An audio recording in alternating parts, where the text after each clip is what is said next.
नमस्कार, आप देख रहे हैं एसबीटी न्यूज। पेश है 25 अप्रैल सोमवार शाम 7:15 बजे राजस्थान की बड़ी खबरें।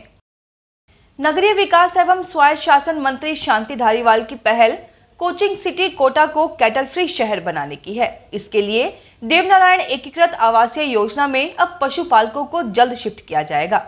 कोटा नगर विकास न्यास के चेयरमैन जिला कलेक्टर हरिमोहन मीणा की अध्यक्षता में कोटा नगर विकास न्यास ने योजना तैयार की है। मई माह के प्रथम सप्ताह में गाजे बाजे के साथ पशुपालकों का गृह प्रवेश यूडीएच मंत्री शांति धारीवाल की मौजूदगी में कराया जाएगा।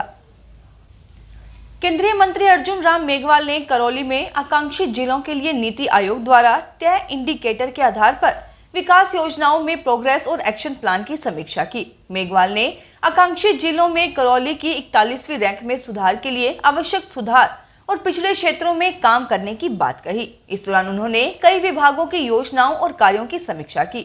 उन्होंने मुद्रा लोन देने में बैंकों द्वारा ढिलाई बरतने पर नाराजगी जताई। चोमू में भीषण गर्मी के मौसम में पानी के लिए त्राही त्राही मची हुई है। सोमवार को वार्ड 9 के लोगों ने जलदाय विभाग और नगर पालिका प्रशासन के खिलाफ नारेबाजी करते हुए शहर के रेनवाल रोड पर जाम लगा दिया। सूचना के बाद मौके पर पहुंची पुलिस ने जब जाम खुलवाने की कोशिश की तो प्रदर्शनकारियों से कहासुनी हो गई। पानी की समस्या से परेशान लोगों ने हाथों में बाल्टी और मटकियां लेकर प्रदर्शन किया।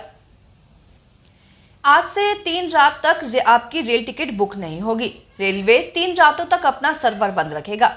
इससे रेल सेवाएं बाधित रहेंगी।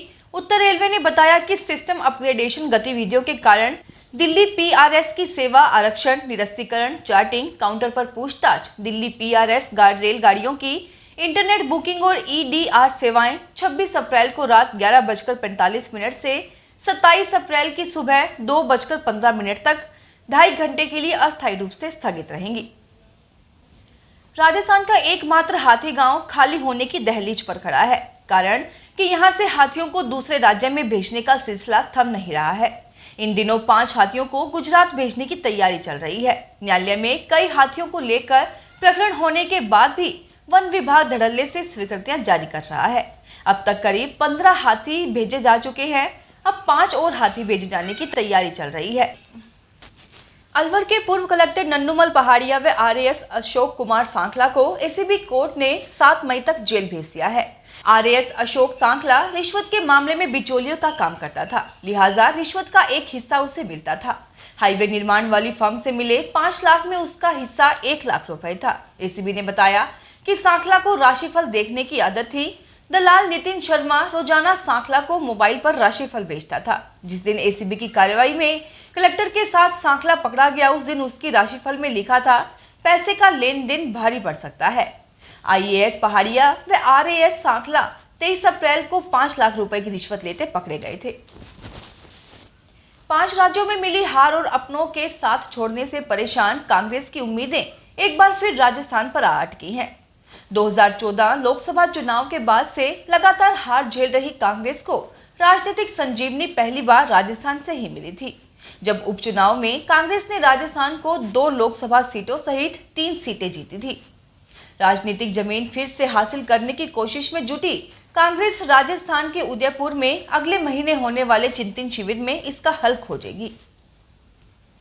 चूरू शहर और तहसील क्षेत्र में अघोषित बिजली कटौती के कारण लोग परेशान हैं। विधानसभा उपनेता प्रतिपक्ष और चूरू विधायक राजेंद्र राठौड़ सोमवार दोपहर को लालटेन लेकर शहर वासियों और ग्रामीणों के साथ बिजली विभाग के अधीक्षण अभियंता एसई के ऑफिस पहुंचे और यहां 13 सूत्रीय मांगों को लेकर धरने पर बैठ गए। राठौड़ ने कहा कि गहलोत सरकार बिजली प्रबंधन में विफल हुई है।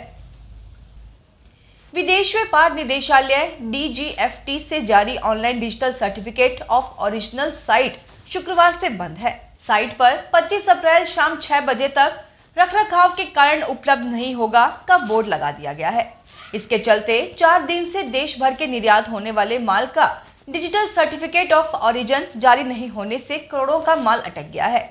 भीलवाड़ा टेक्सटाइल मंडी से प्रतिदिन 60 से 80 कंटेनर कपड़ा, यार्न, मसाला, सैंडस्टोन समेत अन्य उत्पाद निर्यात होता है। साइट बंद होने से निर्यातक परेशान हैं।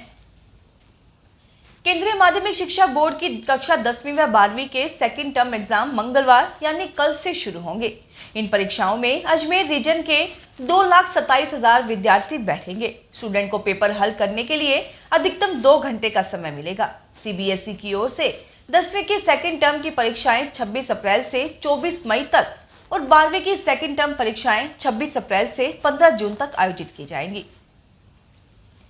देश में बिजली की मांग पिछले 38 सालों के उच्च स्तर पर पहुंच चुकी है, जबकि कोयले की सप्लाई मांग के मुताबिक बीते 10 सालों में सबसे कम है। गाइडलाइंस के मुताबिक कोयला बेस्ड थर्मल पावर प्लांट्स की यूनिट्स को पूरी क्षमता में चलाने के लिए 26 दिन का कोयला स्टॉक जरूरी है, लेकिन कोयले की अधिकता वाले ओडिशा, झारखंड, छत्तीसगढ़ राज्यों को छोड़कर बाकी प्रदेशों में इसकी भारी किल्लत हो गई है। राजस्थान में कमजोर बिजाई के कारण इस साल धनिये का उत्पादन पिछले साल के मुकाबले 65% कमजोर बताया जा रहा है। मसाला व्यापारी और श्याम धनी इंडस्ट्रीज के निदेशक रामावतार अग्रवाल ने बताया कि इस साल राज्य में 65% क्षेत्र में ही धनिये की बिजाई हुई है, जिसके कारण 65% माल ही मंडियों में आया है। चालू सीजन में बुआई कम रहने और पाइपलाइन खाली होने की खबरों से धनिया में जोरदार तेजी देखने को मिल रही है। हाजिर बाजार में पिछले साल के मुकाबले भाव करीब 50% ऊपर है। अग्रवाल ने बताया कि बुआई घटने, पाइपलाइन खाली होने से तेजी आई है।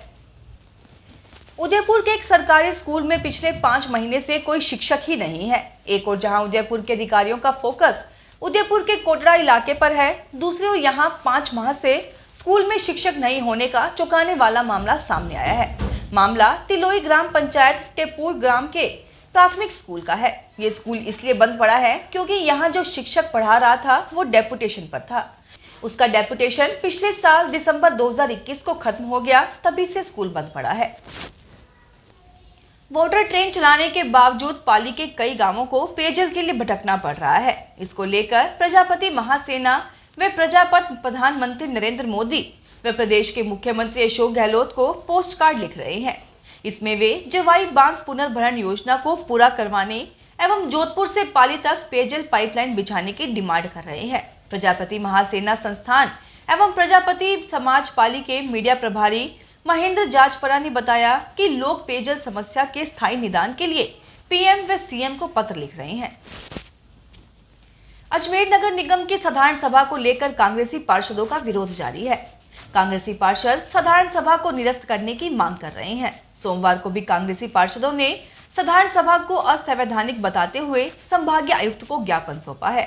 कांग्रेस पार्षद गजेंद्र सिंह रलावता ने मीडिया से बातचीत में बताया कि 21 अप्रैल को आयोजित हुई साधारण सभा असंवैधानिक थी, जहां पर 3 मिनट के भीतर ही प्रस्ताव पारित कर राष्ट्रगान कर दिया गया।